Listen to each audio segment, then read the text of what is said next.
All right, Shalom. This is Brother Chaashaqahla back at it again with another overview of the book of Jonah. And today we're on the second chapter. First and foremost, I want to give all glory, honor, and praises to Yahweh, by Hashem, Yahweh Shai, by Hashem Rachak. Double honors to the apostles and elders of Great Millstone who rule and teach well. Peace, love, salutation to the elect 144 first fruit. And without further ado, I'm going to go ahead and jump into this Jonah chapter 2. Now, yesterday, if you've been on my page, you see that I did an overview of Jonah chapter 1. So, again, the word overview means a summary or inspection of, or a synopsis, or synopsis meaning a summary of the second chapter of the book of Jonah, as well as what I did with the first chapter of Jonah. So if you didn't get that, watch that and then flow into this video right here. Now, without further ado, Jonah chapter 2, if you're following along, you more than likely want to open your books up to the book of Psalms, because Jonah chapter 2 is him praying unto the Lord, because we understand what happened in Jonah, the first chapter. He was swallowed by the fish that the Lord prepared for him when he was thrown off the ship by the individuals who were on the ship. You see, he was cast into the sea. Now, Jonah's integrity is what got him casted into the sea, okay? He owned up to the fact that, I shouldn't have ran away. I shouldn't have done it. I ran away from the presence of the Lord. So I got to do this. So y'all need to throw me off the ship so y'all don't get sunk because of me. You see? So his integrity came into play. He owned up to it, and now he's in the belly of the fish. And that's where we leave off and continue in Jonah chapter 2. So this is Jonah's prayer to the Lord while he was in the belly of that fish. And we understand that he was in the belly of that fish for 3 days and 3 nights. So this is Jonah chapter 2 and 1. It says, then Jonah prayed unto the Lord Yahweh his power out of the belly, out of the fish's belly. You see? I know Esau and Christianity always want to say a whale. The scriptures say a fish. Okay? So that's what happened. So he prayed out of the fish's belly, not a whale. All right. As a matter of fact, let's see what the fish, Daga. And Daga is like, it's a fish. All right. You could, Dagon, when you read in the book of Samuel, I want to say like 1 Samuel 6, between 6 and 8. Correct me if I'm wrong. I'm just, giving broad state, general areas of the scripts where you'll find Dagon, which was a Philistine or a Hamite god. And when you look up Dagon, it was like a fish head. All right, so that's where you get the word Dagon from. Daga, which is fish. All right. Just to clarify that, it wasn't a whale. That's where them Jewish fables come into play, which, if I'm not mistaken, let's see, the book of Titus. Let me open up another thing. The book of Titus tells us to watch out for. Let's see.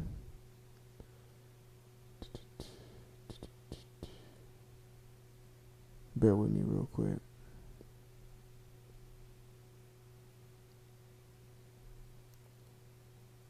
There we go. Titus 1:14, not giving heed to Jewish fables and commandments of men that turn from the truth. Christianity will always sit here and say that Jonah was swallowed by a whale when it clearly in the Hebrew is Dagon, Daga, which means fish. He was swallowed by a fish, okay, by a great fish, which the scriptures say. And when you read Jonah 1:17, which I'll read. Jonah 1:17. Now the Lord had appeared, Salakia. Now the Lord had prepared a great fish to swallow up Jonah. Simple as that. All right. It's not too much to think into. It was a fish, not a whale. All right. So let's go on to verse 2. Verse 2, it says, and I said, I cried by reason of mine affliction unto the Lord, and he heard me. Out of the belly of hell cried I, and thou heardest my voice. You see that? That's how we know there is no hell underneath earth. Some fiery place with a dumbass nigga with some horns in a red suit with a pitchfork poking motherfuckers. You know that's a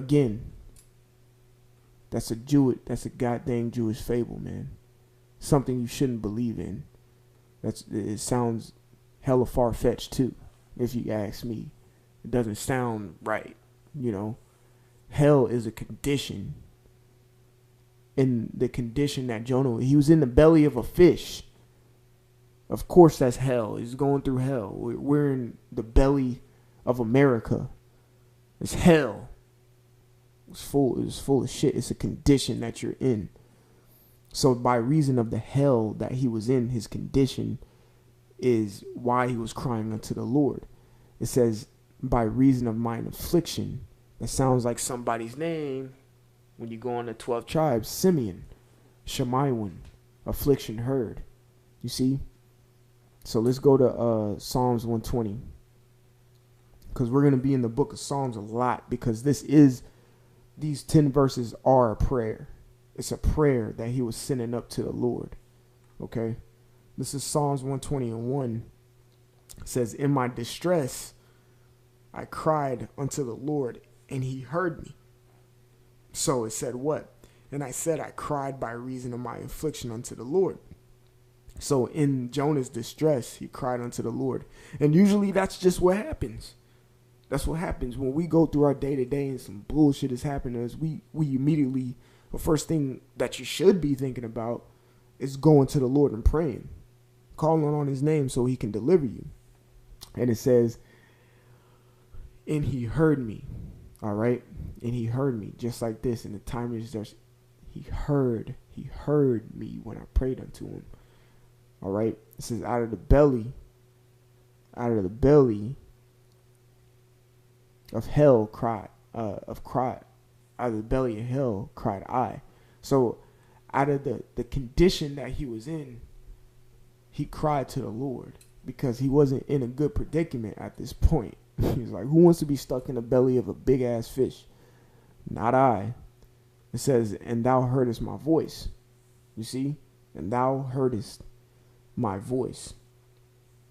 All right. So continuing Jonah chapter 2 and 3, it says, for thou hast cast me into the deep, in the midst of the seas, and the floods compassed me about. All thy billows and thy waves passed over me. Right? Okay? So with that, let's go to Psalms. We're going to stay in the book of Psalms, I'm telling you. We're going to go to Psalms 88 and 6. It says, thou hast laid me in the lowest pit. You see? Jonah was in the lowest state. That's how he go. That's another clarification that he was in. The hell is the condition that you're in. Even the Psalms say a pit. Now we know the word hell, grave, and pit are synonymous with one of another when we read the scripts. So it's a condition. All right. Yes, you have a literal hell, pit, and grave, which is the grave, like in the earth. You're 6 feet under type, like what people say today. All right. That's the pit. Okay. But the pit we're speaking, the lowest pit, is speaking of a condition. The lowest condition that you're in. You're contrite. The word contrite means of the ground. Okay? So continuing, it says, for thou hast cast me in the deep. So you put me in a deep situation, man. I'm stuck. You know? Well, you know the saying where You dug yourself into a deep hole. This is what he's saying. I dug myself into a. Jonah did dig himself into a deep hole by not going to Nineveh right when he was told to. Therefore, he has to go through this affliction. All right. For every action, there's a reaction. For everything that you do wrong, there's a consequence that the Lord has to give you. It's like, look, you went off. Like, you transgressed. You know I'm going to have to get you. It's like, your dad tells you don't put your hand in the cookie jar, and you go put your hand in the cookie jar, and he's just watching you do it and not doing shit. No, he's going to watch you do it and proceed to beat your ass and put you in a deep predicament. You dug yourself in a hole. It says, for thou hast cast me into the deep. For the action that Jonah did in Jonah, the first chapter. You see? It says, in the midst of the seas, and the floods compassed me about, and thy billows and thy waves passed over me. Right? And thy billows and thy waves passed over me. Let's go to Psalms 42. I think it's 7.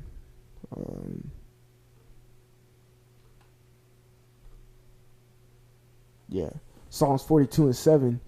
Deep calleth unto deep at the noise of thy water spouts. All thy waves and thy billows are gone over me. All right. So meaning he's going through a tough time, man. Simple. And literally, yes, the waves passed over him. He was thrown off the ship. The ship was getting hit by waves and all of that. But in this case, again, the condition that he was in, it was overweighing him. It was compassing him round about. And that's what he's praying for, because of the affliction and the condition that he is in at the very moment. Because again, he is inside the belly of the fish. He's in a deep predicament, and adversity is compassing him like the floods and the waves. All right. So he's praying to the Lord about these things. All right. I say, Jonas, I'm in some deep shit right now. Like straight up. All right. So verse 4, it says, then I said, I am cast out of thy sight. Yet will I look again toward thy holy temple. It says, yet will I look again toward thy holy temple. Here comes the righteous obstinance. All right. So I'm going to get the word obstinate. I'm a terrible speller, so bear with me. Obstinance. All right. It says non-compliant, self-willed, persistent. Persistence is what I want right there. All right. Let's go to obstinate. It says stubborn and adhering to one's own course, unyielding. All right. Determined. That's a good one. So persistent, or it says persist. So stand stubbornly. That's good. Stand stubbornly, determined, persistent, or persist. All right. These are good words to show you that he said, yet I will look again toward thy. He was persistent in his belief in the Lord. He stood stubbornly in his faith and belief of the Lord, even though he was in this predicament. He says, then I said, because watch. Then I said, I am cast out of thy sight. When someone can cast you out of the sight, people usually just give up and say, fuck it. Well, that's that. Not in this case with Jonah. Okay. So even us today, Jeremiah 15 and 1, it says, then said the Lord unto me, though Moses and Samuel stood before me, yet my mind could not be toward this people. Cast them out of my sight and let them go forth. But we're still here to this day calling on them because we are persistent. We're obstinate in the faith. We stand boldly and strong, and we still believe the Lord got our back. And that is the case according to the scriptures. And Jonah understood that. You see, Jonah understood that. Therefore, he what? He kept praying unto the Lord. All right. He kept praying unto the Lord. All right. So it says again, then I said, I am cast out of thy sight. All right. Bear with me. Psalm 31:22. It says, "For I said in my haste, I am cut off from before thine eyes. Nevertheless, nevertheless, thou heardest the voice of my supplications, my beggings." Supplication means to beg, and it's a prayer. When I cried unto thee. You see that? When you go, there's in the book of Judges, there's a man named Samson, a Danite, who we know about. He had a woman who was nagging the shit out of him. Just kept nagging him. Nagging. He finally heard her. You see? It's the same thing in our case. We're just nagging the Lord. Even though he's a cast him out of my sight, we keep poking at him. The scriptures say, give him no rest. You're supposed to cry unto the Lord and keep begging the Lord to get you out of the condition, the hell, the pit, the deep that you're in. You see? Okay? So let's go back. All right. Verse 4 says, "Then I said, I am cast out of thy sight, yet will I look again toward thy holy temple." That's heavy. All right? Toward thy holy temple. Let's get Daniel chapter 6 and 10 real quick. Daniel chapter 6 and 10. All right. It says, "Now when Daniel knew that the writing was signed, he went into his house, and his windows being open in his chamber toward Jerusalem, he kneeled upon his knees 3 times a day and prayed and gave thanks before his power as he did aforetime." All right. It says, "Yet I will look again toward thy holy temple." All right. He knew he had to, in the spirit, face the east and pray to his power. Just like what Daniel did. He faced Jerusalem. All right. And prayed to his power. Okay. So verse 5. It says, "The waters compass me about, even to thy soul. The depth closed me round about. The weeds were wrapped about my head." All right. Psalm 69. Psalm 69:1. It says, "Save me, O Yahweh, for the waters are coming to my soul." You see? Jonah was praying, man. He was praying hard. And I'm giving a synopsis of this.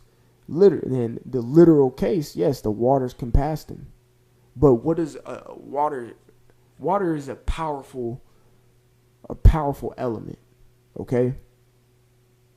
When it compasses you means surrounding. There's not much you can do. It's a force that just cannot be stopped. All right? So these waters that compassed him was the Spirit of the Lord putting him through a trial that he couldn't stop it. He had to go through it. All right? It was a trial and a predicament that the Lord put him in that compassed him and surrounded him. The only way out was to go to him was to go to the Lord before he drowned. Before he drowned in the affliction, before he drowned, I'm just saying drowned as a metaphorical sense. Before he drowned in the affliction, before he drowned in the trial that the Lord presented to him, he had to call on the Lord to reach out the hand and pull him out. See? Jonah read the Psalms. Jonah read the Psalms and understood that in his time of trouble, he had to go back to the Lord. And that's what we are to do. When we take this from Jonah 2, we need to go back to the Lord in the time of our affliction, which we're in right now. Every single day we wake up. We thank the Lord for waking up and giving us another day. But we got to pray to the Lord to get us out of the deep. Though I walk through the valley of the shadow of death, I will fear no evil. That valley of shadow of death is those waters compassing us every day here in America. The valley of the shadow of death is America, and those are the waters that compass us. Those are our trials, our tribulations. our tests that we go through day by day. It's the same thing Jonah's going through right now. Those are those waters compassing. You see? Let's go to verse 6. Verse 6, it says, I went down to the bottoms of the mountains. The earth with her bars was about me forever. Yet hast thou brought up my life from corruption, O Yahweh my power. You see that? Let's go to Job. All right? Because Job is another individual that we understand waters compassed him. You see, metaphorically. He was going through a lot of tribulation, but he still kept his integrity, just like Jonah kept his integrity in chapter 1. Even though he went off, he owned up to it. And he had to go through what he had to go through. It's like you being a badass at school. And you know you about to get your ass beat at home, and you know you just got to go through it. You know you did wrong. You know you're going to get your ass beat. You just got to go through it. All right, so Job 33:28, he would deliver his soul from going into the pit, and his life shall see the light. You see? His life shall see the light. So again, it says, I went down to the bottoms of the mountains.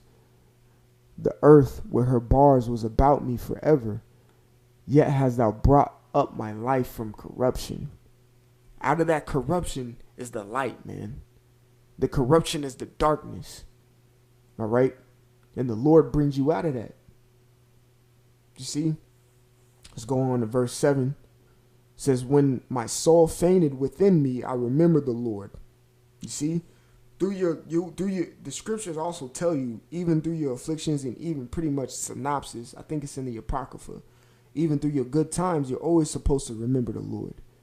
But of course, when you're going through some hell and Jacob's trouble, you get caught up, you in a concentration camp, you might be getting interrogated, your head might be on the chopping block. Straight up.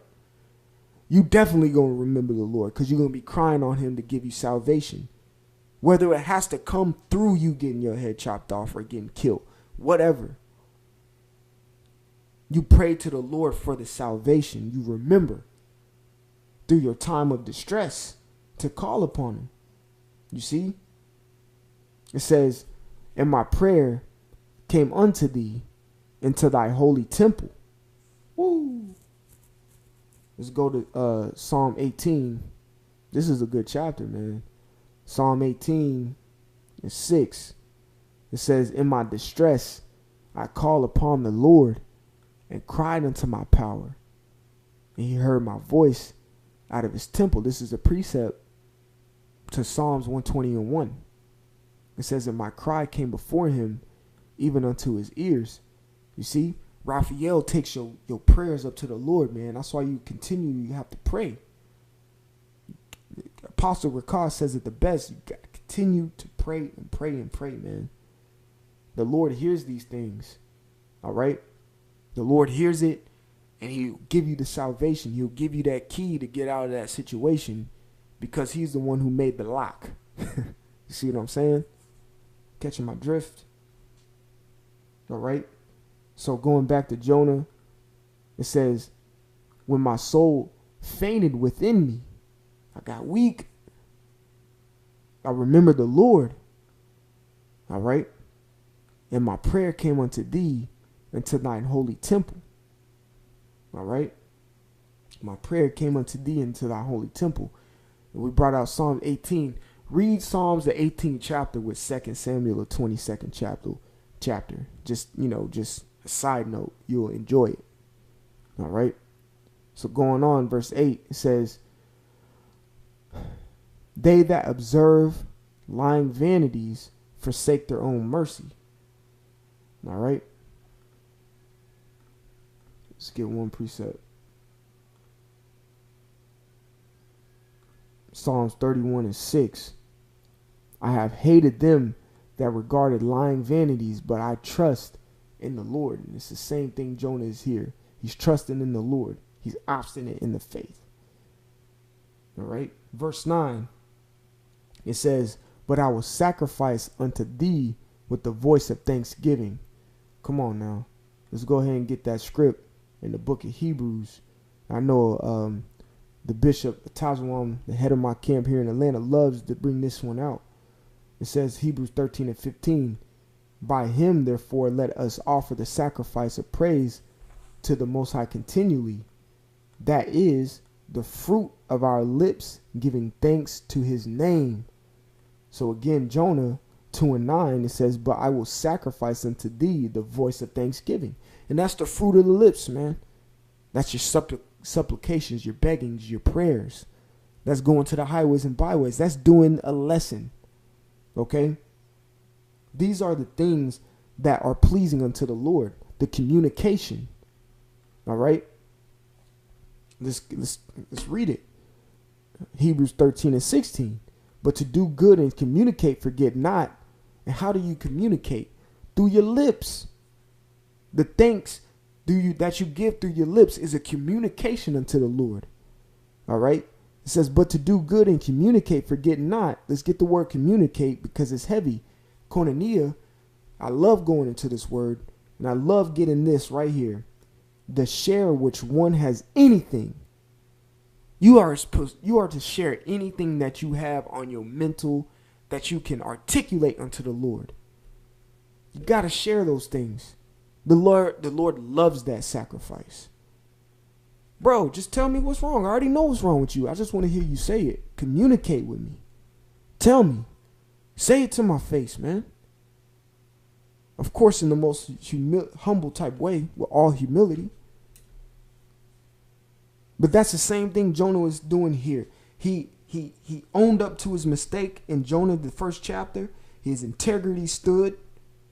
And now he's obstinate in the spirit and the faith to still cry unto his power and be sorrowful and asking for the help that he needs through his distress. The Lord knew it already. And Jonah just communicated with the Lord. You see?